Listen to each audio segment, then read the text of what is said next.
Bonjour à tous, je suis Javier Franco Contreras, je suis cofondateur et président de Watu, le tag invisible qui protège vos données sensibles.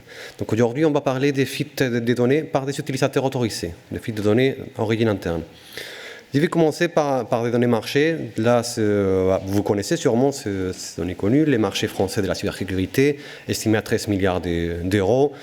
Si on se focalise sur la partie prévention, détection des fuites de données, on a un marché estimé au niveau mondial à 27,5 milliards de dollars, avec des taux de croissance annuels entre 24 et 27% annuels. Donc c'est des chiffres assez conséquents. Et malgré tous les investissements en cybersécurité, on a encore des fuites de données à origine interne. Et c'est des fuites de données qui sont difficiles à détecter. Il est difficile à identifier la source de la fuite. C'est des processus longs. Par conséquent, il est aussi difficile de responsabiliser la source de cette fuite. On fait signer à tout le monde des contrats, des NDA, chartes informatiques. Mais après, il faut prouver qui a participé à la fuite. Et ça, ça coûte beaucoup d'argent aux entreprises et ça peut avoir des conséquences organisationnelles assez importantes aussi. Donc, qu'est-ce que Watu propose pour contrer cette menace? Les solutions de Watu dissimulent des messages invisibles que nous appelons tags dans les données, les documents, au moment où ils sont accédés, partagés avec des collaborateurs, des partenaires, etc. Ces tags ont un triple objectif. Dans un premier temps, introduire une première couche de protection par dissuasion. On dit, Monsieur X, vous accédez à un document sensible, évitez de le divulguer car il y a votre identité qui se cache à l'intérieur du document. En cas de divulgation, ces tags vont nous permettre, dans un premier temps, d'identifier beaucoup plus rapidement la source de la fuite, l'utilisateur autorisé qui a divulgué les documents, et aussi, comme je disais, ça va nous permettre de responsabiliser. On va pouvoir appliquer tous ces documents juridiques que l'on fait signer d'habitude à nos utilisateurs. La solution, les business models de nos solutions commencent avec des prestations. On peut accompagner nos clients dès le démarrage du projet de traçabilité. Les solutions par la suite sont déployées soit sur des clouds privés, soit sur des solutions déjà existantes. On ne fonctionne pas en mode SaaS, on traite des documents sensibles, on a préféré de ne pas les récupérer en interne. On prévoit de lancer un service de recherche des données fuitées, cherche aux informations pour l'année 2023. Et après, on propose également les classiques, formation, aide à l'usage, etc. Donc, c'est des abonnements annuels pour nos clients. Pour accéder au marché, aujourd'hui, on a plutôt une stratégie de recherche des partenaires dans les domaines du digital workplace, par exemple, des plateformes de partage des documents, des legal tech, fintech, qui permettent à leurs clients de partager des documents sensibles. Et on est aussi opportuniste, bien sûr. S'il y a des propositions pour des clients en vente directe, on étudie les demandes et on répond en fonction de l'intérêt. Et l'objectif à horizon 2024, c'est passer vers une stratégie de vente directe qui donnera accès à des contrats plus importants, plus onéreux. Notre proposition de valeur nous a permis de travailler aujourd'hui avec des acteurs des secteurs de l'énergie, l'industrie navale, des administrations publiques. Nous avons nos premiers partenaires dans les digital workplace, dont je parlais, NetExplorer, WIMI, et également nos premiers clients récurrents dans différents secteurs, la santé, la valorisation de l'innovation, donc là où il y a vraiment des données sensibles qui sont partagées. Qu'est-ce que l'on compte faire avec nos solutions? Aujourd'hui, je l'ai dit, on protège des documents, de bases de données. L'idée, c'est de continuer à faire évoluer nos solutions pour pouvoir protéger tout type de documents, d'informations partagés en entreprise. Donc, des documents signés, des fichiers CAD, données 3D, du code source également. Aussi, faire évoluer ces plateformes dont j'ai parlé de recherche de données fuitées et éventuellement des intégrations à des solutions qui existent classiquement en entreprise.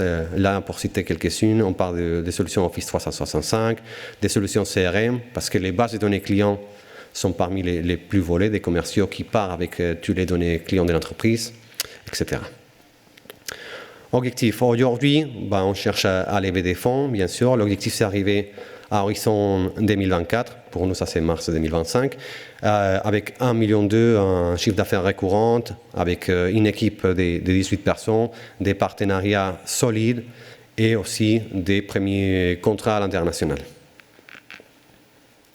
Pour y parvenir, aujourd'hui, une équipe de 4 personnes, des gens motivés pour aider les organisations à lutter contre cette menace qui représente les fuites de données en interne. Les solutions de Watu sont issues de la recherche de l'Institut Mines Télécom. Donc, il y a mon associé qui est professeur à IMT Atlantique. Donc, ça valorise plus de 15 années de recherche à IMT et plusieurs brevets. Et on a un réseau de support assez important aussi avec l'incubateur HEC à Station-F, l'Institut Mintelecom, la région Bretagne ou encore la French Tech Brest Plus. Donc aujourd'hui, comme je l'ai dit, pour résumer, on cherche un objectif de un peu plus d'1 million en récurrent pour 2024, avec une roadmap solide et une stratégie commerciale efficace. Pour ça, aujourd'hui, on cherche à lever 500 000 euros avec une valorisation de d'1,5 million. Et l'objectif, c'est surtout de pouvoir renforcer nos équipes techniques, continuer à faire évoluer les solutions en fonction des besoins exprimés par nos clients, mais aussi, bien sûr, renforcer les équipes vente et marketing et les pôles support. Il y a aussi, la levée doit avoir un effet levier pour permettre aussi de mobiliser d'autres financements éventuellement qui permettraient de renforcer la partie R&D. Donc, je vous remercie de votre attention et je me tiens à votre disposition pour répondre à vos questions.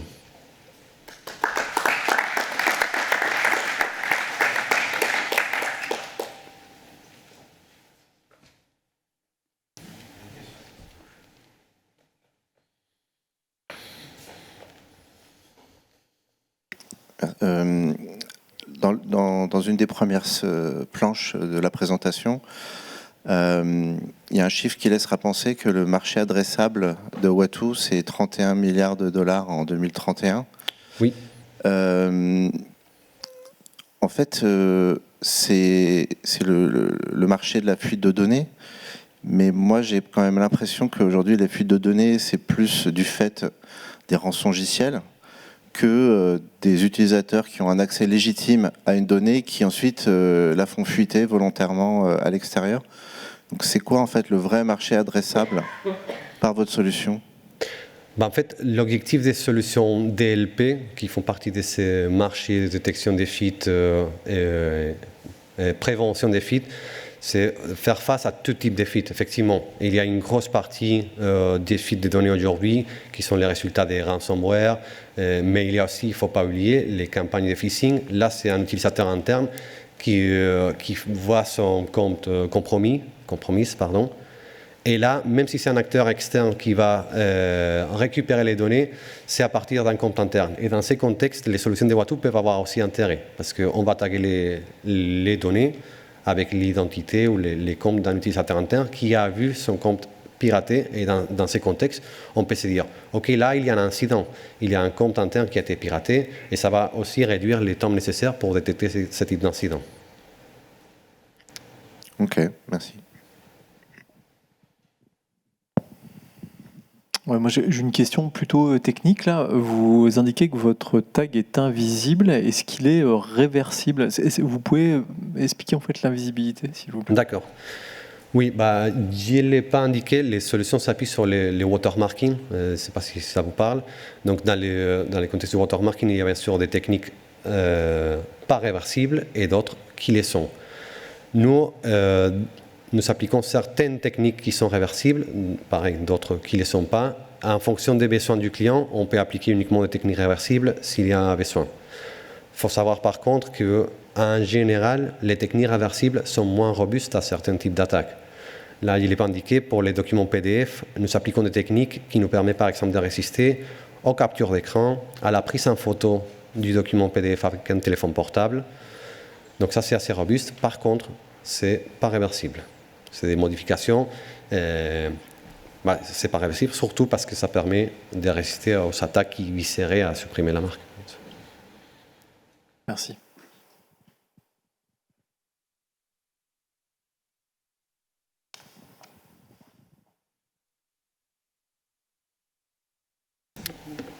Merci.